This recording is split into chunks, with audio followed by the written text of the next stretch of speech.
Hello, YouTube. ZiggyNo back with a little conversation around the topic of Dutch auctions. Yes, Dutch auctions. Now, I bring this up because, as many of you probably are aware, two of my favorite sports card companies use these Dutch auctions. We have here Panini started these, I want to say back in 2019 with Zion Williamson's Prism basketball, if I'm not mistaken. I think that was the first product they did this Dutch auction to.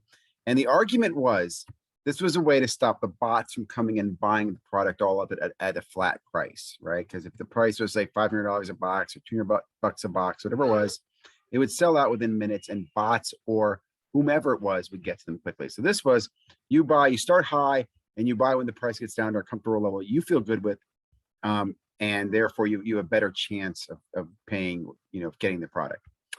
I hate them. Now, I will say, I've learned to accept it. There are some positives to this. You can see if a floor set like this, price goes to $750 on this box of Prism, which is absolutely ridiculous. I remember Prism boxes used to be $250 and that was considered expensive. Okay, so the fact that this one's floor is $750 is absolutely crazy. I can just tell you this: the allocated price is not $750. This is just one example. I bring this up because this is the one that I've become accustomed to, right? Where you can watch these prices, you can watch the price decline every few minutes, it'll go down, and you can decide when you want to buy. And you take the risk of when you select the time to buy, it could all of a sudden sell out because everybody else could have selected at the same time and you could miss out. The alternative to this is what we've seen with Zerocool, which is Fanatics, right? So Fanatics / Tots, although we haven't seen this yet from any other product except for the VFriends product, is this blind Dutch auction, right? So you've got auction with vision, auction without vision, I guess.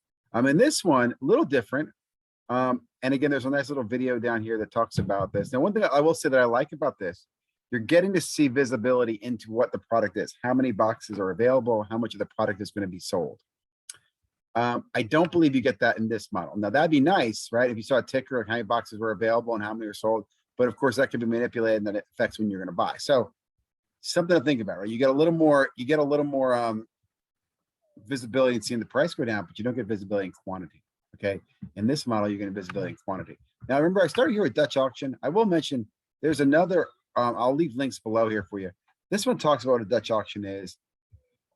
And I say that because it seems like both companies have kind of manipulated it for what's their best of interest, right? This one, what they refer to as traditional auction, right? And then you've got the blind auction. Now, in the blind auction, I'm going to go here to Zerocool blind auction. First of all, I just want to say that I was a little blown away when you read this stuff. Okay, WTF is a blind Dutch auction, and how does that work? Really surprised that they're starting there. Okay, if this is a blind auction, probably have questions. So here's I love this when you click on here and it goes, it appears the most famous Dutch person that happens to have been a blind was Jacob. I don't even understand. This is not about Dutch auction, right? Even goes on this little dumb joke about, but like Drake, he liked to rip boxes of Flawless. Boxes of Flawless was what they called farts. Am I missing something here? I mean, this went from like WTF to like we're making fart jokes. I just don't understand. Anyway, they do have a little video here that does walk through. Simply head to the product page and place a bid for the most you're willing to pay. All the bids are hidden. No FOMO here. Once the auction ends, we match the number of boxes available to each of the highest bids. So if there's 10 boxes available, then the top 10 highest bids win and no one else is charged. The lowest of the winning bids becomes the clearing price, and everyone pays the clearing price, no matter what you bid.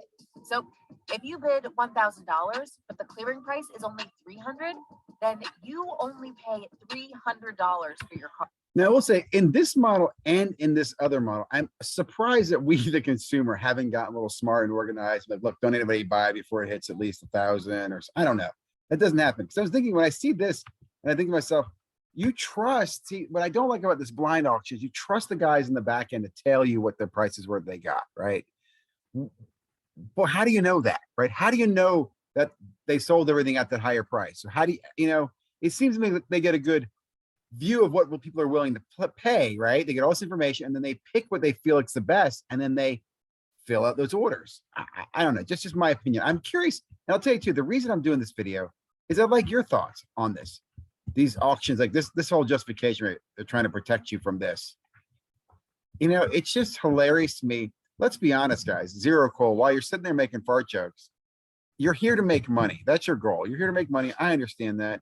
And as a collector, I'm here to try to get something I like. And I want some return on it. Like if I get something I don't like, I want to be able to sell that into a market that gives me a return, kind of a rebate towards things I like. I think that's what most collectors want when it comes to that marketability.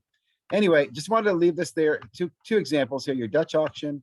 And just real quickly here, here's another one, a Dutch auction going on in the NFT physical. You get an NFT and a physical here. This one has a floor that goes down to 0. Now, because there's a physical NFT, a physical card here, it will never hit this low. But I've always watched these to see how low they go.